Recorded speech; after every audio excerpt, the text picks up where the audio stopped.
чацарган чи овсын ч гэлтгүй ер нь бол Монголыг бас нэлээд төрөлж байгаа брэндүүдийн нэг баг шүү Монгол чацарган. Манай аймгаас ч бүр Тэр дотор хөтөлбөр гаргаад дахиад Монголын өдөө чухал яамнаас одоо засгийн газраас чацархан гэдэг хөтөлбөрийг бий болгоод Монгол орондоо яг энэ чацархныг амьдрал орлого дэвшлүүлэхэд маш хэрэгтэй зүйл байна гэж одоо хөгжүүлсэн тийм бодлого байсан. Бас сайн давуу талуудын нэг тэр. Үнэхээр тэ урамтай ордог юм байна.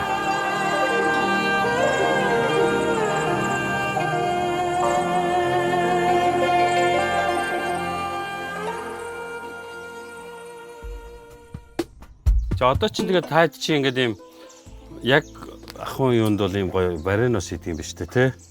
Тий. Одоо манай нөгөө чацархны тариалалт хийж байгаа хүмүүс чинь бүгд өхрийнүүд бас зэрэгцүүлээд тарьж байгааг сайн харсан тийм ээ. Энэ бүтээгдэхүүнийг яг тэр шинээр нь боловсруулад энэ төрлийн бүтээгдэхүүнүүдийг шууд хийдэг. Мөнгөстэй. Тэгэхээр энэ жимсний чинь яг натурал өнгөнд байна гэсэн үг. Яг амт нь байна гэсэн үг. Гэхдээ энэ чанарууд дандаа герман технологиор хийж байгаа. Технологи нь.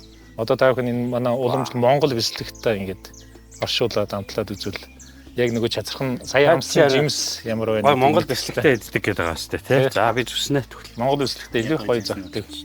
За бэлтгэгтэй амсах уу? Европч ч юм бол тэгэл бэлтгэгтэй бол жимстэй хийдэг шүү дээ, тий. Чанамалтай аяг хийдэг шүү дээ. Тэгэхээр та ч бас Европт амьдарч байгаа юм шиг л амьдрах юм байна дөө. Эхлээд за энийг энэ юуг амсах уу?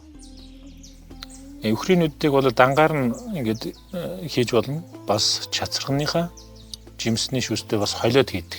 Энэ бол яг холиод хийсэн юм аа. Эдгээр бас амт нь орондоо ихгүй зөгцсөн. Энэ одоо чацаргантай холцсон гэж юу? Тий. За. Энэ дээр ингээд чацаргантай. Чацарганы зурагтай. Өхрийнүүд чацаргана гэж шүү дээ. Вау.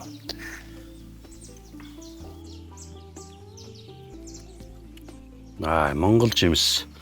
Монгол бяцлаг. Янзын гоё. Ямар гоё. Жинхэнэ төгс хослол болж байгаа юм шүү дээ. Бяцлагтай идэхний гоё юм байна шүү дээ.